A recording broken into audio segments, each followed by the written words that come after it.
জুলাই গণ অভ্যুত্থান আপনারা জানেন, আজ থেকে ঠিক 1 বছর আগে বিশ্ববিদ্যালয়ের ছাত্ররা এই আন্দোলনের সূত্রপাত ঘটিয়েছিল। পরবর্তীতে শুধু ছাত্রদের আন্দোলন হিসেবে তো থাকিনি, সাধারণ মানুষ, শ্রমিক, শিক্ষক, সকল ধরনের নাগরিকরা এই আন্দোলনে এসে অংশগ্রহণ করেছিল এবং জুলাই গণ অভ্যুত্থানে রাজপথে বুকে তাদের রক্ত ঢেলে দিয়েছিল আমাদের সাহসী বীরেরা, সময়ের সাহসী সন্তানেরা। এবং আপনাদের পিরোজপুরেও সেরকম কিছু সাহসী সন্তান রয়েছে যারা শহীদ হয়েছিল।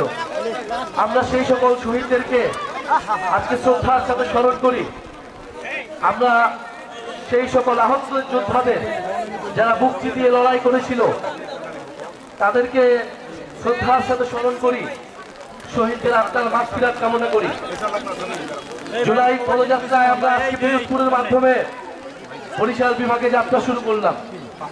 প্রিয় পিরোজপুরবাসী, আপনারা জানেন যে জুলাই গণ অভ্যুত্থানের মাধ্যমে স্বৈরাচারী ফ্যাসিস্ট একটা সরকারের, শেখ হাসিনা সরকারের পতন ঘটেছিল।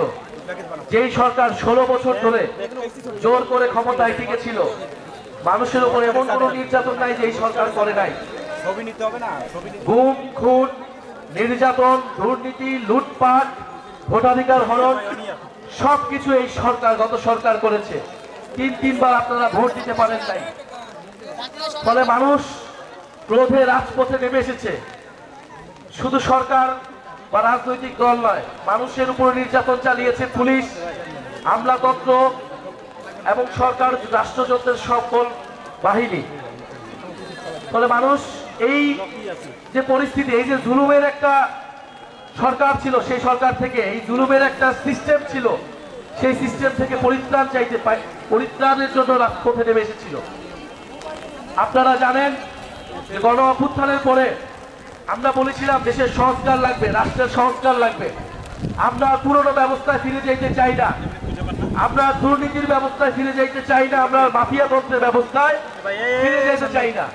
আমাদের আন্দোলনের সময় আমাদের স্লোগান ছিল বৈষম্য, বৈষম্য বিরোধী সমাজ গড়তে হবে। সমাজে নানা ধরনের বৈষম্য, ধর্মের বৈষম্য, শ্রমিকের সাথে বৈষম্য, এই সকল বৈষম্য, গরিবের সাথে বৈষম্য, এই বৈষম্যগুলো দূর করতে হবে। ফলে এই যে গণ অভ্যুত্থানের পরে আমরা একটা সরকার পাইছি, সকলে মিলে আসুন এই সরকারকে সহযোগিতা করি এবং দেশটাকে নতুন করে গড়ে তুলি। কিন্তু আমাদের সেই আহ্বানে সবাই সাড়া দেয় নাই। কেউ কেউ শুধু ক্ষমতা চাইছে, শুধু দ্রুত নির্বাচন চাইছে, সংস্কার তাদের কাছে আর গুরুত্বপূর্ণ মনে হয় নাই। কিন্তু আমরা বলছি সংস্কার লাগবে এবং এই আওয়ামী লীগের বিচার লাগবে এবং একটা নতুন সংবিধান লাগবে। সংস্কার, বিচার, নতুন সংবিধানের মাধ্যমে আমরা দেশটাকে পুনর্গঠন করব। দেশের অর্থনীতি, দেশের সংস্কৃতি সবকিছুকে আমরা নতুন করে নিয়ে যাব।